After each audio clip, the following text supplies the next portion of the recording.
తిరుపతి జిల్లా కేవీపల్లి మండలం బండవడ్డీపల్లిలో విషాదం జరిగింది. అతిగా మద్యం సేవించి ఇద్దరు యువకులు మృతి చెందారు. బీర్లు తాగడానికి యువకులు పోటీ పెట్టుకున్నారు. 6 యువకులు కలిసి 19 బీర్లు తాగినట్లు తెలుస్తోంది. ఇద్దరు యువకులకు అకస్మాత్తుగా అస్వస్థతకు గురిలోనయ్యారు.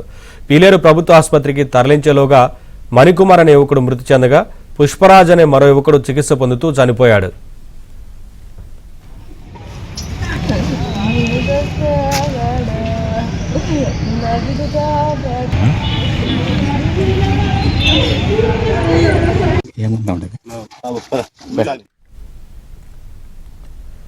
తిరుపతి జిల్లా కేవీపల్లి మండలం బండవడ్డీపల్లిలో విషాదం జరిగింది. అతిగా మద్యం సేవించి ఇద్దరు యువకులు మృతి చెందారు. బీర్లు తాగడానికి యువకులు పోటీ పెట్టుకున్నారు.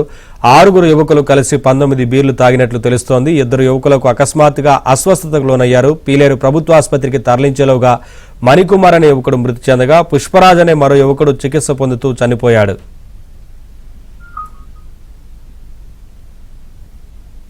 అప్డేట్స్ మా కరెస్పాండెంట్ దినేష్ అందిస్తారు. దినేష్, నవీన్, మొత్తం మీద చాలా నిరుపేద కుటుంబం నుంచి సాఫ్ట్వేర్ ఇంజనీర్లుగా ఎదిగినటువంటి ఇద్దరు ఈ విధంగా బీర్లు తాగే పోటీలతో చనిపోవడంతో ఆ గ్రామం అంతా కూడా విషాద ఛాయలు నెలకొంది. బండపల్లి అంటే టోటల్ గా వాళ్ళు బండలు కొట్టుకుని జీవించేటువంటి కడు నిరుపేదలు జీవించే పరిస్థితి. వాళ్ళ తల్లిదండ్రులు ఎంతో కష్టపడి వీళ్ళని చదివించి సాఫ్ట్వేర్ ఇంజనీర్లు చేశారు. మణికి పెళ్ళయింది, చిన్న బిడ్డ 2 years. ఇంకొక అతనికి ఇంకా పెళ్లి కాలేదు, ఇంకా పెళ్లి చేయాలనే పరిస్థితిలో ఉంది. పండక్కి ఇంటికి వచ్చినటువంటి వాళ్ళు సరదాగా గడుపుతారు ఫ్రెండ్స్ అని అనుకున్నారు. మొదట అందిన సమాచారం మొత్తం 6 మంది కలిసి 19 బీర్లు తాగారని. అయితే తాజాగా పోలీసులు ఎంక్వైరీ చేసిన తర్వాత ఈ ఇద్దరే 19 బీర్లు తాగినట్టుగా పోటీలు పడి, అంటే అది కూడా సినిమాలో చూపించినట్టుగా బీర్ బాటిల్ పైకెత్తి నోట్లో పెట్టుకుని ఆ లోపల బాటిల్లో ఉండే బీర్ అంతా కూడా ఏకదాటిగా తాగేటువంటి విధంగా పోటీలు పెట్టుకుని నువ్వు ఎన్ని తాగుతావు నేను ఎన్ని తాగుతావు అని పోటీలు పెట్టుకుని తాగినట్టు తెలుస్తోంది. 19 బీర్లు ఇద్దరు తాగారు. ఉదయం నుంచి రాత్రి సాయంత్రం వరకు ఇదే పరిస్థితి. వాళ్ళకి సీరియస్ అవడంతో నేరుగా పెద్ద ఆసుపత్రికి తీసుకుంటే కూడా బతుకునే వాళ్ళేమో మొదట ఒక ప్రైవేట్ హాస్పిటల్ తీసుకెళ్లారు. అక్కడి నుంచి మళ్ళీ పీలేరులో ఇంకొక ప్రైవేట్ ఆసుపత్రికి తీసుకెళ్లారు.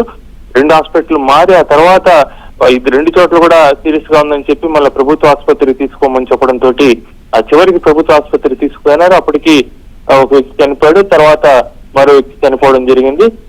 మొత్తం మీద ఈ విషయం అయితే మాత్రం పేద కుటుంబాల్లో తీవ్రమైనటువంటి విషాదాన్ని నెలకొల్పింది.